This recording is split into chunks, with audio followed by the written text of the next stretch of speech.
Supreme কোর্টের কোর্টরুমকে কার্যত সভামঞ্চ বানিয়ে ফেললেন মমতা বন্দ্যোপাধ্যায়। তিনি হয়তো ভেবেছিলেন গরম গরম কিছু ভাষণ দেবেন, তারপর ভিনি ভিডি ভিসি, অর্থাৎ আসবেন, দেখবেন আর জয় করবেন, এ করে একটা বড় জয় পকেটে ভরে নিয়ে চলে যাবেন। কিন্তু আসলে যেটা হলো সেটা তো একটা অশ্বডিম্ব হলো, সবাই আমরা দেখলাম। এবং সেই জায়গা থেকে আপনি যদি তার প্রত্যেকটা কথা শোনেন তাহলে আপনি বুঝতেই পারবেন যে যা হলো সেটা আদতে সুপ্রিম কোর্টের 1 নম্বর কোর্টরুম নাকি ধর্মতলায় 21শে জুলাইয়ের সভামঞ্চে মমতার বক্তৃতা। Bengal, they appointed these micro observers for to bulldoze the West Bengal people. They are only targeting Bengal. কথাগুলো বড্ড শোনা শোনা লাগছে না? শীর্ষ আদালতে বুধবার মমতা বন্দ্যোপাধ্যায় যা যা বলেছেন এই একই কথা তো জনসভাতেও বলেন মাননীয়া। কোনটা সভামঞ্চ কোনটা কোর্টরুম সব খেতে খ। হাতে গরম নজির এবার দেখুন। Sir, whatever they have only first place 58 lakhs deleted. They didn't have any scope to appeal even Form 6.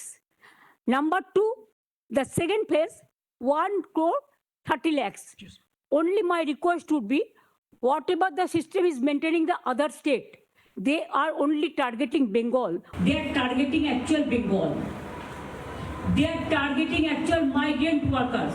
But only to help BJP. এবং প্রচারকদের দিয়ে এইসব প্ল্যানগুলো করানো হয়েছে। It is dangerous.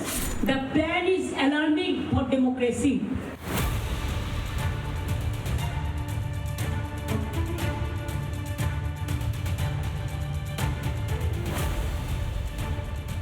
সুপ্রিম কোর্টে এজলাসেও রাজনৈতিক বক্তব্য মমতা বন্দ্যোপাধ্যায়ের। সুপ্রিম কোর্ট না রাজনৈতিক মঞ্চ, গুলিয়ে দিলেন মমতা বন্দ্যোপাধ্যায়। ভোট ব্যাংক বাঁচাতে মরিয়া মমতা বন্দ্যোপাধ্যায়। আসলে মাননীয়ার কাছে হয়তো যা সভামঞ্চ তাই আদালত। এ নিয়ে মমতা বন্দ্যোপাধ্যায়কে তীব্র কটাক্ষ করেছে বিজেপি।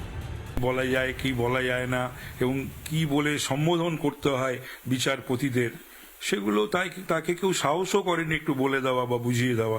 কল্যাণের এগুলো একটু বলে বুঝিয়ে দেওয়ার উচিত ছিল, উনি স্যার করছিলেন। কিন্তু হাইকোর্ট বা সুপ্রিম কোর্টের বিচারপতিদের তো স্যার বলে সম্বোধন করে না এজলাসে। আসলে মমতা ভেবেছিলেন কোর্ট হয়তো তাঁরই ক্যাবিনেট। এখানে আসবেন, বলবেন, তারপর বেরিয়ে ভিক্টরি সাইন দেখিয়ে নিজের পিঠ নিজেই চাপড়াবেন। বাংলার জন্য লড়াই বলে মিথ্যে আবেগ তৈরি করবেন। তবে মাননীয়া সেই সাজানো চিত্রনাট্য জলে। আরে বাবা, সব জায়গা তো আর মগের মুলুক নয় যেখানে 21শে আইন কায়েম করবেন মাননীয়া। রিপাবলিক বাংলা। নানা ধরনের কন্টেন্ট দেখার জন্য লাইক করুন, শেয়ার করুন আমাদের ফেসবুক পেজ, সাবস্ক্রাইব করুন আমাদের ইউটিউব চ্যানেল। পাশাপাশি অন্যান্য ব্রেকিং নিউজের জন্য অবশ্যই চোখ রাখুন রিপাবলিক বাংলায়।